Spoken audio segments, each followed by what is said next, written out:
welcome back to Tea with the Shepherd. Steeped in Scripture. Now we're still in Matthew 1.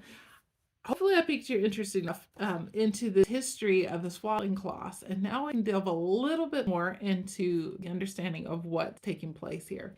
And because I am not a history person, my husband is, I have to write down all of my notes when it comes to history and actually refer to it a lot. So I apologize if I look down a lot, but that's just because history does not stick with me as much as my husband does. So to understand the great significance of these two lines, Mary and Joseph, we have to look at the other aspect of lineage and genealogy. Joseph was the eldest son, the heir of King David, if Israel had a king. Okay, so if Israel had a king, which it does not at this point in time, Joseph would be heir to the throne.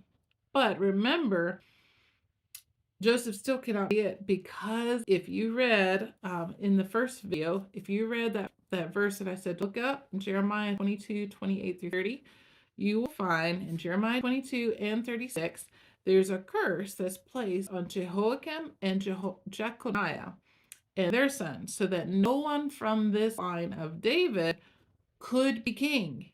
Even if this is a royal line, but nobody could be king from this line because of that curse. But God had said that David's line would continue, right? Okay, so instead, this royal line was replaced by a line from one of David's other sons. And it was this line, the legal line, that the crown went through. And guess whose line that is? That is Mary's line. She's a descendant of that line, of the legal line. So in this way, through Jesus, the oldest son of the royal line, Joseph's family, was also the oldest of the legal line, Mary's. So you're reuniting two branches of David's dynasty, and therefore wiping away the curse and restoring the kingship. Isn't that amazing how God just ties it so perfectly together that it comes together? And so when the shepherds are seeing this child that's wrapped in swaddling clothes with both of these lines now put on these cloths coming together, this tells you he is completely the royal and legal heir to the throne of David. So this is the amazing thing, is that Mary and Joseph are having this child. They're seeing all of these things start to form. Do they fully understand? They know that he's the Messiah. They know that this is virgin birth. They know the prophecies.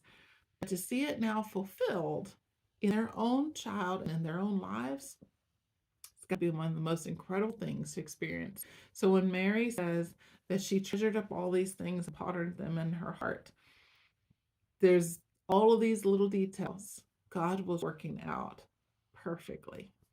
So stay tuned for the next part.